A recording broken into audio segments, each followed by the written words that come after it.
मित्रांनो, लपंडाव या मालिकेमध्ये जबरदस्त असा ट्विस्ट येणार आहे. मनस्विनीला माहिती होणार आहे की कान्हा देवदत्त किर्लोस्करचा मुलगा आहे, जिचा तिने स्वतःच्या हाताने खून केला होता. त्याचबरोबर आज सखी आणि तिची आई आमने सामने येणार आहेत आणि सखीला कान्हाचं सगळं सत्य माहिती होणार आहे. सगळं सिक्रेट तिच्या समोर येणार आहे. तर बघूया मित्रांनो, आजच्या भागात खूप काही दाखवलं त्यांनी, तर व्हिडिओ शेवटपर्यंत नक्की पहा. सखी तिच्या आईला ओळखते का आणि खरी तेजस्विनी जिवंत आहे हे आता मनस्विनीला माहिती होणार आहे. तर ती काय करणार? ती आता तेजस्विनीला शोधणार का? आणि त्याचबरोबर आता सखीला खूप मोठं सत्य माहिती झालंय. तर त्यानंतर कान्हा आता सखीला डिवोर्स देणार आहे का आणि सखी तो स्वीकारेल का? तर बरेचसे प्रश्न आपल्या मनात असतील. तर आजचा भाग नक्की पहा आणि आपला व्हिडिओ शेवटपर्यंत नक्की पहा. जे चॅनलवर नवीन असतील त्यांनी मालिकेच्या लेटेस्ट अपडेटसाठी चॅनलला सबस्क्राईब करा. तर मित्रांनो, सुरू करूया आजच्या भागाला. आजचा भाग सुरू होतो, कुल्फी तिच्या खोलीत असते आणि कान्हाने तिची मदत केली असते निबंध लिहायला आणि निबंध आपल्या बाबांवर लिहायचा असतो. तर आता कान्हाने हेल्प केली असते आणि तो ऑफिसला निघून गेला असतो आणि इथे आता कुल्फी तो निबंध वाचत असते. आणि त्यानंतर आता कुल्फी वाचू लागते की बाबा म्हणजे घराचं छप्पर असतं, तो घरी नसला की वाटतं घर उघडं पडलंय.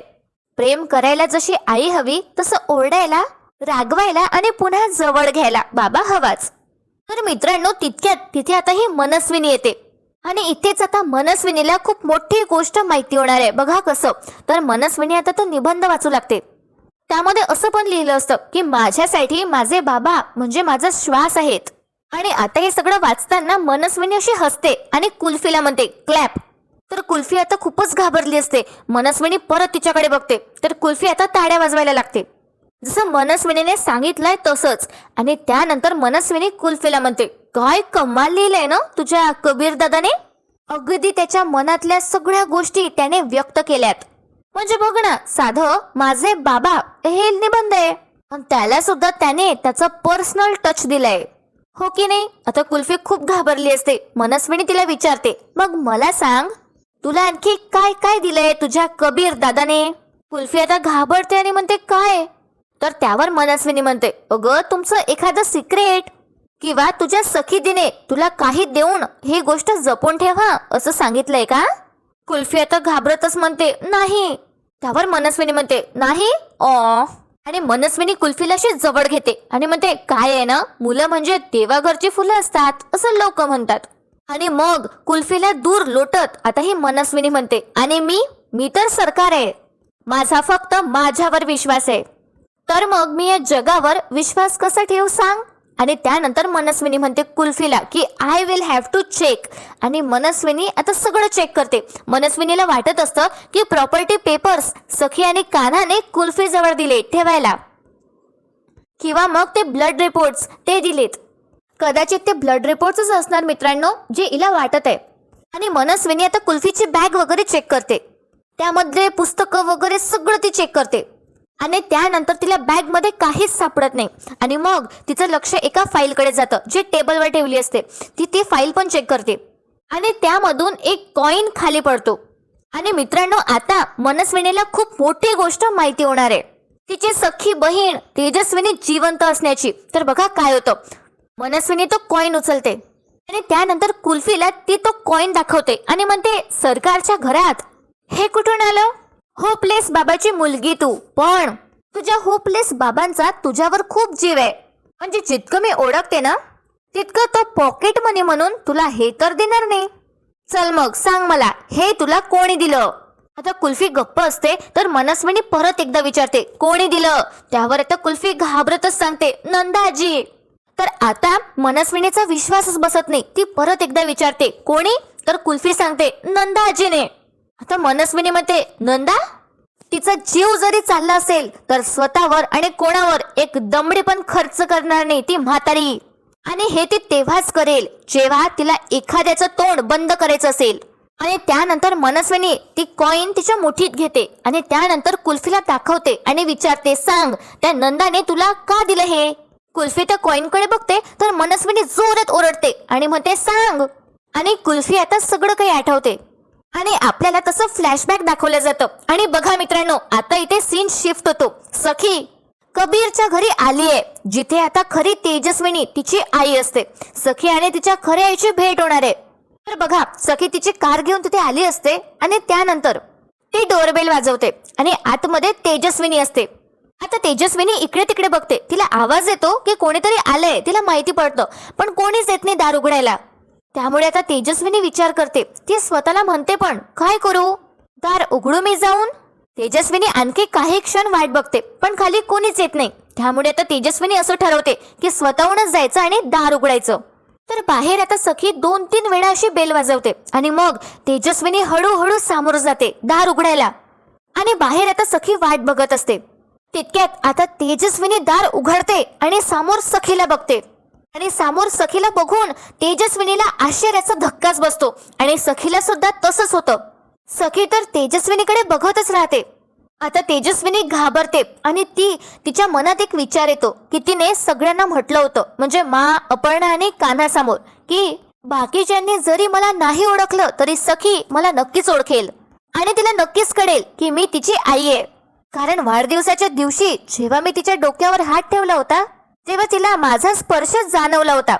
आता तेजस्विनीला हे सगळं आठवतं आणि आता काय होतं, तिथे मा आणि अपर्णा सुद्धा येतात बघायला की कोण आलंय.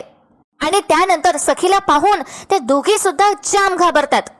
तेजस्विनी आपल्या मुलीला सखीला पाहून इमोशनल होत असते. आणि मित्रांनो बघा, इथे आता सीन शिफ्ट होतो. आता ही मनस्विनी स्केल हाती घेते आणि कुल्फीला धमकावते आणि म्हणते, नाही सांगणार ना, डोंट वरी. आणि त्यानंतर कुल्फीचा हात तिच्या हाती घेत ही मनस्विनी कुल्फीला म्हणते, सांग लवकर नाही तर एक देईल. आणि हो, तुझ्या आजूबाजूला बघ, कोणीच नाहीये तुला वाचवायला. आणि हो, तुझी सखी दी पण नाही येणार आहे तुला वाचवायला. So don't waste my time, पटकन सांग. आणि मनस्विनी ती स्केल उचलते कुल्फीला मारायला आणि कुल्फी म्हणते, सांगते सांगते. पुढे तर कुल्फी म्हणते मनस्विनीला, ते काय होतं ना, त्या न्यूजपेपर मध्ये एक फोटो आणि नंबर होता आणि मी आजीच्या मोबाईल मध्ये तो नंबर डायल करून दिला आणि म्हणून त्यांनी मला हे पैसे दिलेत. आता मनस्विनी कुल्फीचा हात अशी सोडून देते, पण तिचा हात खूप दुखत असतो. आता ही मनस्विनी कुल्फीला विचारते, कुठे आहे मग तो पेपर. कुल्फी आता घाबरत सांगते, त्यांनी तेवढा पोर्शन फाडून नेला होता, मला नाही माहिती. आणि आता मनस्विनीच्या सगळं लक्षात येतं की जेव्हा मनस्विनी विचारायला गेली होती नंदाला, तेव्हा मनस्विनीने नंदाला म्हटलं होतं की तुझ्या हातात काय आहे, कारण तेव्हा नंदाने काहीतरी लपवलं होतं आणि मग पाण्याच्या भरणीत टाकून दिलं होतं. मनस्विनीने तो कागद बाहेर काढला होता, पण त्या कागदाचं सगळं लगद झाल्यामुळे तिला काहीच समजलं नव्हतं. हे सगळं आता मनस्विनीच्या लक्षात येतं आणि आता मनस्विनी विचार करायला लागते, कुठे असेल तो पेपर आणि काय असेल त्या पेपरमध्ये, फोटो कोणाचा असेल. आता या मनस्विनीला विविध प्रश्न पडतात. मनस्विनी म्हणते, कुठे शोधू तो पेपर आता. आणि मित्रांनो, ही मनस्विनी तिचे डोळे लावते आणि मग तिला आठवतं की सकाळीच तिने तो पेपर टेबलवर बघितला होता आणि तिने म्हटलं होतं की हा पेपर असा कोणी फाडलाय. आणि डोळे उघडून आता मनस्विनी हसते आणि म्हणते, अच्छा, सकाळी मला जो पेपर सापडला त्याच पेपरचा अर्धा भाग त्या म्हातारीने कापून टाकला असेल. आणि मित्रांनो बघा, मनस्विनी पुढे काय करणार आहे आणि तिला खूप मोठी गोष्ट करणार आहे. त्याआधी इथे आता सीन शिफ्ट होतो. आणि बरं झालं मित्रांनो, ऐन वेळी आता तेजस्विनी सखीला म्हणते, फायनली तू माझं घर सोडून इथे आलीस, तुझ्या सासरी, गुड डिसिजन.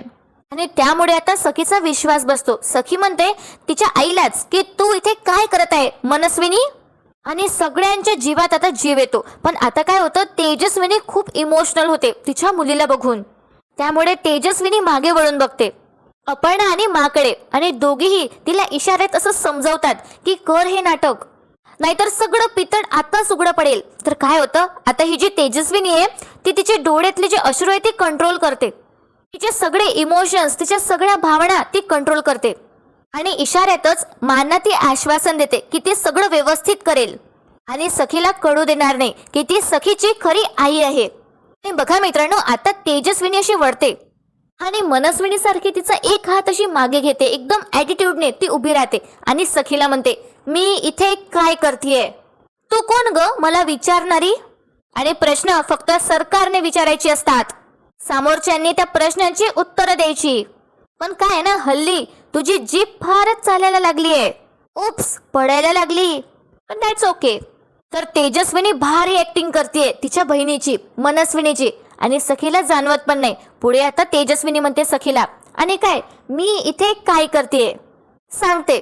मी तुझ्या या सासूला भेटायला आले होते आणि त्या म्हातारीला पण, त्या राजलक्ष्मी किर्लोस्करला त्यांना सांगायला आले होते की तुमच्या फ्रॉड कबीरला आणि त्याच्या बायकोला म्हणजे सखीला, त्याच्या 1.5 शायन्या बायकोला इथे घरी इथे बोलावून घ्या. आमचं घर म्हणजे काही धर्मशाळा नाहीये ना. पण अनफॉर्च्युनेटली माझा वेळ वाया गेला. I wasted my time. कारण माझ्या बोलण्याचा काहीच फायदा नाही झाला. यांच्यावर तर काही फरकच नाही पडला. पुढे तर तेजस्विनी म्हणते, मी निघतच होते तितक्यात think of the devil and devil is here. माझ्या समोर तू आलीस. आणि पुढे तेजस्विनी सखीला म्हणते, नाही but I am very happy की माझ्या समोर तू स्वतःहून आलीस आणि इथे आली. नाहीतर मी तुला लाथ मारून माझ्या घराच्या बाहेर काढणार होती. त्यावर आता सखी पण उत्तर देते आणि म्हणते, इन युअर ड्रीम्स, तुझ्या स्वप्नात. लाथ मारायची सोड, हात लावायची पण हिम्मत करू नकोस. नाहीतर मी माझ्या आईने केलेले संस्कार आणि तू माझी मावशी आहेस हे मी विसरून जाईल. तर बघा मित्रांनो, आता काय होतं, आपली तेजस्विनी सखीला म्हणते, मी नाही आहे तुझी मावशी. आणि अपर्णा अशी वर बघते आणि मा सुद्धा थोड्या घाबरतात.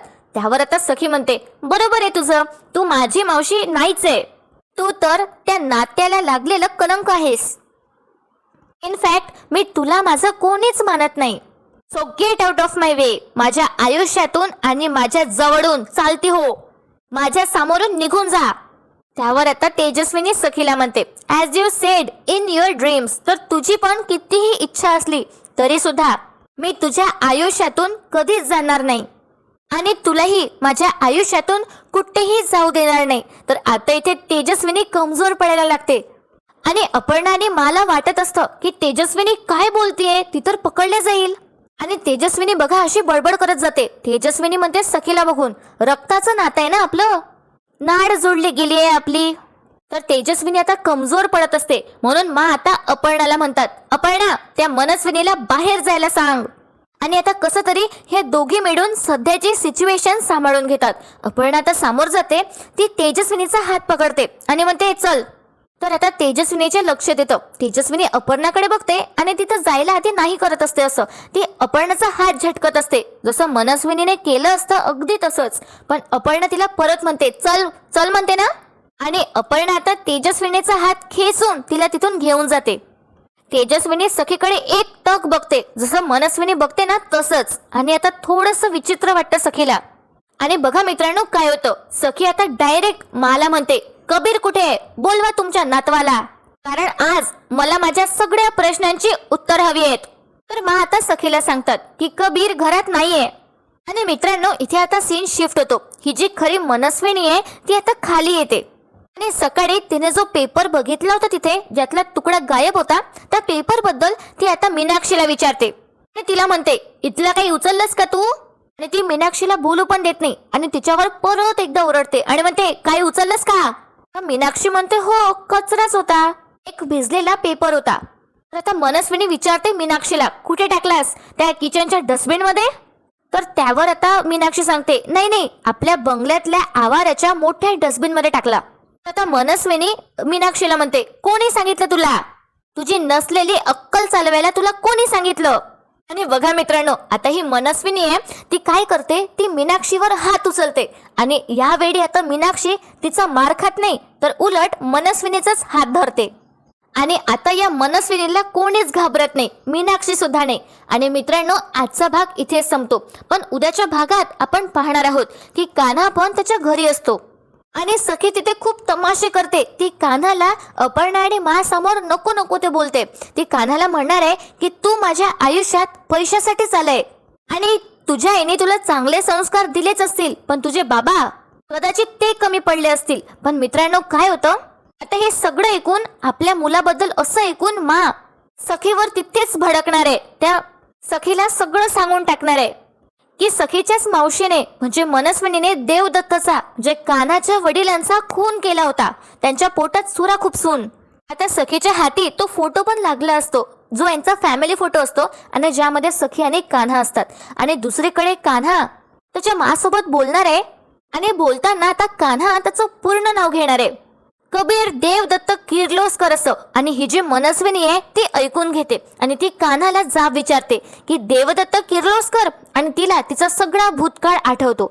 तर बघूया मित्रांनो आता मनस्विनी समोर काय खुलासे होतील आणि सखी समोर खूप मोठं सत्य रिव्हील होणार आहे. तर काय होईल आता, सखी त्याच्यावर काय रिॲक्ट करेल? तर मित्रांनो तुम्हाला काय वाटतं कमेंट्स करून नक्की सांगा. आजचा भाग कसा वाटला ते पण सांगा. आपल्या व्हिडिओला लाईक करायला विसरू नका आणि चॅनलला मालिकेच्या लेटेस्ट अपडेटसाठी सबस्क्राईब करा. व्हिडिओ शेवटपर्यंत पाहण्यासाठी खूप खूप धन्यवाद.